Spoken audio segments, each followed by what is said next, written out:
என்னடா உனக்கு தூக்கம்னாரு. நீங்கள் தான் நேற்று சீக்கிரமே தூங்க சொன்னீங்க, இன்னைக்கு 8 மணிக்கு ஏன்டா தூங்குறேன்னு எதுவும் கேட்க முடியாது. ஞாபகம் வச்சுக்கோங்க, அப்போல்லாம் பேசவே முடியாது. எதிர்த்து பேச ஆளே கிடையாது. எதிர்த்து பேசவே முடியாது, யாருமே பேச முடியாது. அந்த கை இந்த உடம்புல படாத இடம் இல்லை. ஆனால் அந்த அப்பா இல்லைன்ற வலி எனக்கு எப்போவுமே உண்டு. பெரிய கூட்டங்களில் இந்த ஜனங்களை நான் இப்படி பார்ப்பேன். அது ஆள் யார் என்ன செய்கிறா, உட்காந்துருக்காங்களா, சிரிக்கிறாங்களா, இல்லை தூங்குறாங்களா, இல்லை ஃபோன் பேசுகிறாங்களா, இல்லை பட்டிமன்றம் பிடிக்குதா பிடிக்கலையான்னு ஒரு அப்படியே ஒரு பார்வை பார்ப்பேன். அதை பார்க்கும்போதெல்லாம் சின்னதாக கவனிப்பேன், எங்கள் அப்பா முகத்தில் யாராவது உட்காந்துருக்காங்களான்னு. எனக்கு அது ஒரு பெரிய வருத்தம் உண்டு. அவர் முகத்தில் அவர் மாதிரி சாயலில் யாராவது இருக்காங்களா அப்படின்னு. அது இல்லாத போது தான் அந்த வலி தெரியும்ன்றது ரொம்ப உண்மையா. எந்த நேரமும் பிள்ளைகள் மீது கவனம் செலுத்துகிறவன் தகப்பன். அவனுக்கு அவன் என்ன படிக்கிறான்னு தெரியாது, அவன் யாருன்னு கூட தெரியாது. ஆனால் அவன் தப்பு பண்ணான்னா முதல்ல கண்டுபிடிக்கிறது அப்பாவாக தான் இருக்கும். முதல்ல கடைசியாக ஒத்துக்கிறது அம்மாவாக இருக்கும். என்ன அவன் மகன் எங்கேயோ அந்த ஒரு மாதிரி நிற்கிறான், அவன் கூட நிற்கிறவன் மூஞ்ச பார்த்தாலே சரியில்லை, பார் சொல்லிக்கிற அவங்கிட்ட வேற மாதிரி ஆயிடும். யாரு? அப்பா மகனை பற்றி அம்மாட்ட சொல்லுவார், கொன்னே விடுவேன். அவன் திரிச்சல் சரியில்லை, ஒரு லைனாக திரிகிறான். அவன் கூட சேர்ந்தவன் திருட்டு முடிக்கிறான். 2 பயில என்னமோ பண்ணுறாங்க. விட்டுருவேனா நான்?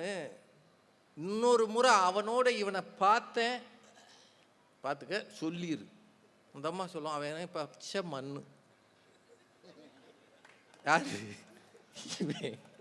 அவன் முடி மட்டும் இங்கேருந்து 1.5 அடிக்கு வச்சிருக்கான். இப்படின்னு திரும்பினானா இந்த பக்கம் போயிட்டு இந்த பக்கம் வருது. இந்த அம்மா சொல்லுது, பச்சை மண்ணு, அடிச்சுட்டு கூப்பிட்டாலும் வருவான். உனக்கு அவன் பிறந்த நாள்ல இருந்தே அவனை பிடிக்கல. இப்போ இந்த அம்மா இந்த 20 வருஷ கணக்கு சொல்லும், அவனை கண்டாலே நீயே ஆகாதுன்ற. முதல்ல கண்டுபிடிக்கிறது தகப்பன், கடைசி வரைக்கும் அவன் தப்பு பண்ணுவான்னு ஒத்துக்காதது தாய். இது உண்மையா இல்லையா? இதை ஏன் நான் சொல்றேன்னா, ரொம்ப நாளைக்கு முன்னாடி ஆட்டோ சங்கர்னு ஒருத்தர் கொலை வழக்குன்னு இருக்கும், நீங்கள் பார்த்துருப்பீங்க. ஆட்டோ சங்கர், அது 90களில் நினைக்கிறேன், அதுக்கு முன்னாடி, ரொம்ப முன்னாடி. இந்த ஆட்டோ சங்கர் நிறைய பேரை சில இடைஞ்சல் பண்ணி விட்டு கொலை பண்ணிட்டாருன்னு கேஸ் நடந்து அவருக்கு தூக்கு தண்டனை விதிச்சாங்க. தூக்கு தண்டனை போடும்போது அவங்க அம்மா சொன்னது, என் பிள்ளை அப்பராணி, அவனுக்கு எதுவுமே தெரியாது, அவன் நல்லவன்னு அந்த அம்மா அழுததை நான் பார்த்தேன்.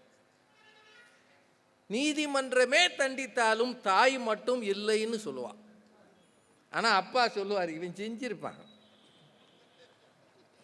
யார் தெரியுமா? எங்கள் அப்பன் புத்தி இவனுக்கு இருக்குன்னு அவர் அதில் ஒரு சொருகு சொல்லுவார், எங்கள் அப்பன் புத்தி லேசாக அவனுக்கு இருக்கு, நானும் எம்பிட்டோ சொல்லி பார்க்குறேன், இந்த சண்டால பயலுக்கு அறிவே வர மாட்டேங்குது. அப்போது ஒரு பிள்ளையினுடைய ஒழுக்க குறியீடுன்றது இருக்கு இல்லையா, அது ஒழுங்காக போகிறதுக்கு தகப்பன் சரியாக இருந்தே ஆக வேண்டும். ஞாபகம் வச்சுக்கோங்க, ரொம்ப முக்கியமானது. அப்பா சரியில்லை, இவங்க சொல்கிறாங்க, அப்பாவே சரியில்லை, தண்ணி அடிக்கிறாருன்னா பையன் என்ன செய்வான்? கண்ணதாசன் ரொம்ப அழகாக ஒரு வரி சொன்னான், அப்பன் தவறு பிள்ளைக்கு தெரிந்தால் அவனுக்கும் வெட்கம் இல்லை. அப்பன் தவறு பிள்ளைக்கு தெரிந்தால் அவனுக்கும் வெட்கம் இல்லை. ஊருக்கும் வெட்கம் இல்லை, இந்த உலகுக்கும் வெட்கம் இல்லை, யாருக்கும் வெட்கம் இல்லை அப்படின்னு ஒரு பாட்டு அந்த காலத்தில், யாருக்கும் வெட்கம் இல்லை என்ற படத்தில். அப்பன் தவறு பிள்ளைக்கு தெரிந்தால் அவனுக்கும் வெட்கம் இல்லை. அவன் எதுக்கு வெட்கம் பண்ணு? ஏன்டா அப்படி பண்ணுற? அந்த ஆள் பண்ணல, அந்த ஆள் பண்ணுறானா இல்லையா? நீ அவனை கேளுமா, அந்த ஆள் சரியா இருக்க சொல்லு. இந்த கேள்வி அவனை நிறுத்த சொல்லு, நான் நிறுத்துறேன்னு வரல நாயகன் படத்தில். அது மாதிரி அப்பா தப்பு பண்ணுறாருன்னு பிள்ளைக்கு தெரிஞ்சால் குளிர் விட்டு போகும். அதனால் தயவு செய்து அப்பாக்களாக இருக்கிற எல்லார்ட்டையும் தயவு செய்து மன்றாடி கேட்கிறேன், இந்த உலகத்தில் நீங்கள் என்ன வேணாலும் செய்யுங்க, ஆனால் பிள்ளைகள் பார்க்க தவறு செய்யாதீர்கள். பிள்ளைகள் பார்க்கும்படியாக, வெட்கப்படும்படியாக, நோகும்படியாக, கெட்டு போகும்படியாக தவறு செய்கிறவன் தகப்பனே அல்ல. அவன் தகப்பனாக இருப்பதற்கு தகுதி இல்லாதவன். அப்பான்றது ஏதோ ஒரு பிள்ளையை பெறுவதல்ல. அப்பா என்பது இவனுக்கு இனிஷியல் கொடுப்பதல்ல. அப்பா என்பது அவனது சொத்துக்களோடு சேர்ந்து நிற்பதல்ல. அப்பா என்பது ஒரு கௌரவம். அப்பா என்பது ஒரு ஸ்தானம். அந்த ஸ்தானத்தை கெடுக்கிறவர்களுக்கு பிள்ளைகள் அவசியம் இல்லை. அப்படி நினைச்சேன்னா பிள்ளை பெறாம பேசாம இரு. அவன் பார்க்க, சார் நான் என் பிள்ளை முன்னாடி ஆடையின்றி நிற்பேனா? அவன் ஏன் பிள்ளைனாலும் முடியாத நிலையில் இருந்தால் கூட, தகப்பன் மகனாக இருந்தாலும் அப்பா பிள்ளை முன்னாடி ஆடையின்றி நிற்க மாட்டார். அதை விட கேவலம் அப்பா பிள்ளை முன்னால் தவறு செய்வது. அதை விட கேவலம். தயவு செய்து குடிக்கிறவர்கள், ஒரு விஷயத்தை விட்டுட்டு இன்னொரு விஷயத்துக்கு போறவங்க, பிள்ளைகள் வளரும் காலத்தில் அதையெல்லாம் விட்டு விட்டு எனக்காக, என் குடும்பத்துக்காக, என் பிள்ளைகளின் எதிர்காலத்துக்காக நான் நல்லவனாக இருக்க வேண்டும் என்று திருந்தினால் மாரியம்மன் உங்களுக்கு அருள் செய்வாள். அப்பா படுற கஷ்டம் நிறைய பேருக்கு தெரியறது இல்லைங்க. அது என்ன நினைக்கிறாங்கன்னா, அப்பா ஏதோ பிள்ளைகளை பொறுத்தளவு எங்கள் அப்பன் சரியில்லை அப்படியெல்லாம் நிறைய சொல்லுவாங்க. அதுக்கு காரணங்கள் இருக்குது. ஆனால் தகப்பனுடைய அந்த தகுதின்றதை நல்லா வாழ்கிற தகப்பனை அவன் இல்லாத போது எல்லாரும் நினைப்பார்கள். என்னோட வாழ்க்கையில் நான் நிறைய உணர்ந்து இருக்கிறேன். ஐயா கொஞ்சம் தயவுசெய்து அமைதியாக இருங்க. நீங்கள் பேசணும்னா இங்கே வாங்க. இந்த அங்கே உட்காந்துட்டு கத்துறாரு அவர். நல்ல தகப்பனாக இருக்கும்னு நினைக்கிறேன். எங்கள் காலத்தில் இப்போது இல்லை, அது எல்லா இடத்துலையும் 2 பேர் இருப்பாங்க. எங்கள் வீட்டில் நான் வளர்ந்த காலத்தில் நிறைய கடன்கள் கஷ்டங்கள்லாம் இருந்திருக்கு. ரொம்ப கஷ்டப்பட்டுருக்கிறேன். காசு இல்லாமல் நின்றுருக்கிறேன். இப்போல்லாம் நான் நினச்சி பார்த்துருக்குறேன், என்னையா அந்த மனுஷன் ஒரு 4 காசு சேர்க்க வக்கில்ல வாத்தியாராக இருந்திருக்கிறாரு. ஒரு ஒரு ஒரு சின்ன வீடு அல்லது ஒரு இடம் ஏதாவது வாங்கி போட்டிருக்கலாமே நினச்சிருக்கிறேன். இதை விட நான் பட்டிமன்றம் பேச வந்தப்போ எங்கள் அப்பா ஒரு நாள் என்னை பெரிய ஆள்னு சொன்னதில்லை. நான் பேச ஒரு 2-3 வருஷம் அவர் உயிரோடு இருந்தார். அவர் ஒரு நாள் என்னை கூப்பிட்டாரு. அவருக்கு எப்போவுமே நான் உளறுவாயன்னு தான் அவருக்கு அர்த்தம். ஏன்னா அவர் முன்னாடி நான் பேசினதே அவர் பார்த்ததில்லை. 91 மேடைக்கு வந்த பிறகு ஒரு நாள் என்னை கூப்பிட்டாரு. ஆமாம் நீ என்னமோ பேசுறியாமே அப்படின்னாரு. ஆமாம் அப்படின்னேன். இந்த சாலமன் பாப்பையா நல்லா தானே இருந்தார், உன்னையும் கூப்பிட்டுறாருனாரு. அவர் தான் என்னை கூப்பிட்டு போனார். நல்லா தானே இருந்தார், அவரை பேராசிரியர் தான் சொல்லுவார். அந்த பேராசிரியர் நல்லா தானே இருந்தார், உன்னையும் கூப்பிட்டு போகிறாரு. நீ என்கிட்ட பேசும்போதே உளருவியே, எப்படி நீ மேடையில் பேசுகிறேன்னாரு. அவரை பொறுத்த வரைக்கும் நான் ஒரு சாதாரணமான ஆள் தான். ஆனால் எனக்குள்ளே இருக்கிற கொஞ்சம் நஞ்ச அறிவுன்றது ஜீன்ஸ் வழியாக எங்கள் அப்பாட்ட இருந்து வந்தது தான். அது ரொம்ப உண்மை. கொஞ்சம் நஞ்ச துணுண்டு இருந்தால் கூட என்னுடைய உடல் ஆரோக்கியம், அறிவு அத்தனைக்கும் யார் வித்து அப்படின்னா அப்பா தான். இன்னைக்கு வளர்ந்த நிறைய பிள்ளைகள் கேட்பான், எங்கள் அப்பா ஒன்றும் சேர்த்து வைக்கல, எங்கள் அப்பாவுக்கு பிழைக்க தெரியல, பொது வாழ்க்கையிலே இருந்துட்டாரு, அந்த ஆள் வேஸ்ட்டுன்னு சொல்லுகிற எல்லாரும் நீ என்பது உன் தகப்பன் இல்லாமல் இல்லவே இல்லை. உங்கள் அப்பா தான் நீ. உங்கள் அப்பாவினுடைய இன்னொரு ஜெராக்ஸ், ஒரு பிரதி. இந்த அப்பா மட்டும் ஒழுங்காக இருந்தால் பிள்ளைகள் சரியாக வந்துடும்.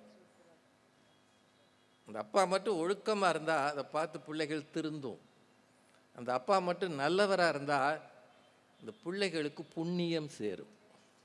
ரொம்ப முக்கியமானது, நம்ம ஊர் சமயம் சொல்லியிருக்கு, உன் பிள்ளைகளுக்கு உன் தலைமுறைக்கு புண்ணியம் சேர்க்கணுமா நீ ஒழுக்கமாக இருங்க.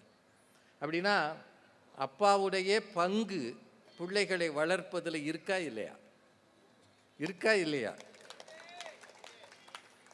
அப்படின்னா இந்த அம்மா 3 நேரம் என்னடா 8 இட்லி தான் திங்கிற லூசு போல, 10வது தின்றா. இப்போ தான் நான் உடம்பை மெயின்டைன் பண்ணுறேன். மெயின்டைன் பண்ணால் ஆம்லேட் போட்டு தரவா? எப்போ? ராத்திரி 11 மணிக்கு. அவர் அங்கே அவங்க அந்த அம்மாவோட வீட்டுக்காரங்க, நான் அப்போ அதை சாப்பிட்டேன், 4 இட்லியில் எந்திரிச்சேன், ஒரு நாள் முட்டையை கண்ணில் காட்டியிருப்பியா? அவன் 11 மணிக்கு வந்து திங்கிறான், அவனுக்கு ஆம்லேட் போடுறான். இவெல்லாம் அப்படின்னு மனசுக்குள்ளே நினைப்பார்ல. உடனே அந்த அம்மா, உங்கள் அப்பாவுக்கு போடலாம்னு நினச்சேன், அந்த மனுஷனுக்கு செமிக்காது, அதுக்கு இவர் நினைப்பாருன்னு அந்த அம்மா அங்கேருந்து விடை சொல்லும். அதான் முக்கியம். உங்கள் அப்பாவுக்கும் ஒரு ஆம்லேட் போடலாம்னு நினச்சேன், அந்த மனுஷனுக்கு ராத்திரி செமிக்காது, ஏப்பம் வரும், சோடா கேட்கும், அதனால தான் உங்கள் அப்பாவுக்கு இப்போ கொடுக்குறதே இல்லை. அவர் சொல்லுமா, நீ சொல்லு, முட்டை வாங்க மட்டும் நான் போகணும், திங்கிறதுல உன் மகனா நினைப்பார்ல. இதுதானேயா வாழ்க்கை? இதுதானே வாழ்க்கை? வெறும் சாப்பாடு மட்டுமாயா? பிள்ளைக்கு என்னென்ன, ஆம்பளை பையனாக இருக்கட்டும் பொம்பளை பிள்ளையாக இருக்கட்டும், உடைகள் வாங்கி அழகு பார்க்குறது அம்மா தானேயா? சட்டை போட்டு வாசலுக்கு போய் போகும்போது, ஏன் இந்த சட்டையை போட்டு போகிற, நல்லதா போடுறா, போதுமா, நல்லா தான் இருக்குது, போ வேற எதை போடு, வேற எதை போடுறான், ஏய் உன்னோட பெரும் தொந்தரவாக இருக்குமா. என் ஃப்ரெண்ட்ஸ் எல்லாம் எனக்கு எல்லோ கலரில் வரணும்னு சொல்லியிருக்காங்க, நம்ம கிழிச்சாங்க உன் ஃப்ரெண்ட்ஸு, அவனுங்களை விட நீ அழகாக இருக்கணும்டா, நீ வேறு கலர் போடுறா, இந்த சிவப்பு கலரில் போடுறா, உனக்கு நல்லா இருக்கும். சும்மானாலும் அவன் நெசமாகவே சுமாராக இருப்பான் என்னைய மாதிரி, அப்படித்தானங்க. ஆனால் அவனை கூட வெளியில் போகும்போது நான் அழகாக இருக்கேன்னு கம்பீரமாக போகணும்னு அவனை நம்ப வைக்கிறாள்ல தாய். அதானே அந்த பிள்ளை, அந்த தாய்க்கும் பிள்ளைக்கு இருக்கிற உறவு இல்லையா? சொல்லி அனுப்புவாள். மார்க்கு நிறைய போட்டு பையன் மார்க் வாங்கிட்டான்னு வைங்க, அந்த அம்மா வாசலில் நின்று, ஏக்கா 90 மார்க், இன்னும் 10 போட்டிருப்பாங்களாம், ஆனால் 100 போடக்கூடாதாம்ல. யாரு வாத்தியார் வந்து சொன்னாரா? வாத்தியார் வந்து சொன்னாரா? 100 போடக்கூடாதாம்க்கா, கண்ணு வச்சிருவாங்க. அதனால தான் 10 மார்க்கை கஷ்டப்பட்டு வாத்தியார் எடுத்துக்கிட்டாரு. ஏதோ இவங்க சொத்தை அவர் எடுத்து அவர் பையில் வச்சுக்கிட்டாரு. எடுத்துக்கிட்டாருக்கா, என் பையன் அப்படி படிக்கிறான். இதே இது அவன் 40 மார்க்குக்கு கீழே வாங்கியிருக்கான்னு வைங்க, அந்த அம்மா சொல்லும், என்னம்மா உங்கள் மகன் என்ன வாங்கியிருக்கான்னு. அந்த சண்டால போய் வாத்தியாருக்கு என் பிள்ளைன்னா ஆகவே மாட்டேங்குது. இப்போ எப்படித்தா எழுதுனாலும் அவன் கை விளங்கி போட மாட்டேங்கிறான். யாரு? வாத்தியாரு. இவன் நல்லா படித்தாலும் அந்த ஆள் எடுத்துக்கிட்டான், இவன் மார்க் வாங்கலைனாலும் அந்த ஆள் போட மாட்டேங்கிறான்.